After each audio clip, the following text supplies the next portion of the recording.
Dieu est satisfait dans le Christ Jésus, et sa satisfaction s'étend à tous ceux qui sont en Christ. Tout ce qui ne peut pas être glorifié doit être enterré. Cela doit être mis hors de la vue de Dieu. C'est une loi établie une fois pour toutes.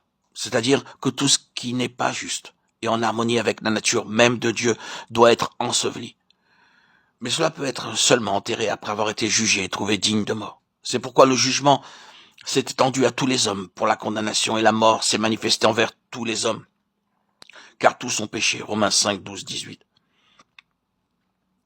Le Seigneur Jésus, dans sa propre personne, d'une manière symbolique au Jourdain, prenait la place de toute cette race pécheresse. D'une manière représentative, le jugement à l'égard de ce que nous sommes était porté par lui et était accompli. Ce n'était pas simplement le jugement de choses que nous faisons ou que nous ne faisons pas et que les hommes considèrent souvent comme n'étant pas vertueuses, mais le jugement sur ce que nous sommes. Celui qui n'a point connu le péché, il l'a fait devenir péché pour nous, afin que nous devenions en lui justice de Dieu. 2 Corinthiens 5, 21. Maintenant, vous pouvez vous demander pourquoi je vous dis cela. À vous qui, sans nul doute, êtes de véritables enfants du Seigneur. Vous savez probablement tout cela dans votre propre expérience. Et vous voulez certainement le voir dans l'expérience des autres. Mais votre capacité à pouvoir les aider dépendra entièrement du fait que vous êtes pleinement assuré et affermi dans ce domaine de la satisfaction de Dieu. Vous rencontrerez au cours de votre vie des gens qui sont de réels enfants du Seigneur, mais qui sont constamment assaillis par l'incertitude au sujet de leur salut. Ils ont constamment leur regard tourné vers leur propre condition spirituelle et sont absolument paralysés par cette question qui concerne le fondement de leur salut. C'est terrible. Certains parmi nous ont trouvé que cette chose nous a causé plus de problèmes que n'importe quelle autre question. L'assaut satanique vise la foi des enfants de Dieu en utilisant très souvent certains problèmes nerveux ou physiques, ou par bien d'autres manières, essayant de briser cette assurance absolue. S'il y parvient, l'ennemi a une prise pour détruire le témoignage, paralyser le service et mettre la gloire de côté. Quand vous avez ce genre de choses, vous ne trouvez aucune gloire. C'est une chose terrible pour la gloire de devoir s'en aller. C'est une chose terrible que dans une vie qui est rachetée et qui a accepté cette rédemption et connu le Seigneur, il puisse y avoir écrit « Ikabod », la gloire est partie. « Ichabod », Ichavet en hébreu. Rappelons-nous que c'est une chose que l'apôtre Paul rencontrait fréquemment lui-même en s'efforçant continuellement de la circonvenir. Pourquoi est-ce qu'il est si souvent fait mention dans le Nouveau Testament des défaillances d'Israël dans le désert? Relisons cette terrible déclaration souvent réitérée dans la lettre aux Hébreux. « Je jurerai, ils n'entreront pas dans mon repos » Hébreux 3.11.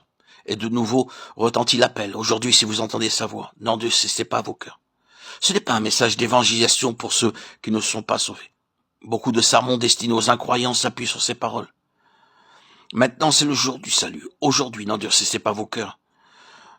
Cependant, ces mots sont pris de l'Ancien Testament et employés dans le Nouveau pour les croyants. Et plusieurs fois, l'exemple d'Israël dans le désert est présenté aux croyants comme un avertissement, comme une base pour l'appel. Pourquoi donc tout cela? N'ont-ils pas été transportés en type du royaume des ténèbres au royaume du Fils et de son amour? En type, ne sont-ils pas passés par la voie ouverte par le précieux sang? N'appartenaient-ils pas au Seigneur? Oui, mais le danger pour eux, c'était que la gloire puisse partir. En quoi consistait ce danger? Il résidait dans le fait que leur cœur n'était pas fondé sur la satisfaction de Dieu, mais sur leur propre satisfaction. C'était le point qui focalisait tous leurs désirs dans le désert. Ils marchandaient constamment avec Dieu, et ce n'était pas en parole, c'était dans l'esprit. Il disait en fait, si tu satisfais notre désir et nous donnes ce que nous voulons, nous irons avec toi. Sinon, nous n'irons pas. Ce fut souvent ainsi. Et quand, de temps à autre, le Seigneur répondait à leurs requêtes, ils étaient très heureux, prêts à aller un petit peu plus loin. Mais ensuite, ils devaient encore faire quelque chose de plus. Pour finir, Dieu leur a dit, assez de tout cela. Je vous ai fait sortir pour ma satisfaction, pour mon plaisir, pour ma gloire du pays d'Égypte. Ainsi, parce que vous négociez avec moi, parce que ce fut toujours une affaire liée à votre satisfaction plutôt qu'à la mienne, la gloire est partie et la honte a frappé cette génération, votre génération. Ainsi donc, le Jourdain doit être franchi. Le Jourdain signifie une fois pour toutes plénitude, finalité, surabondance. Il est Seigneur. Nous estimons que si un seul est mort pour tous donc sont morts, et qu'il est mort pour tous, afin que ceux qui vivent ne vivent plus pour eux-mêmes, mais pour celui qui est mort et ressuscité pour eux.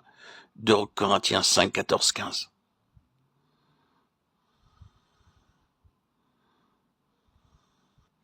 À moins que ce problème ne soit réglé, il n'y a pas de gloire, aucune possibilité de gloire.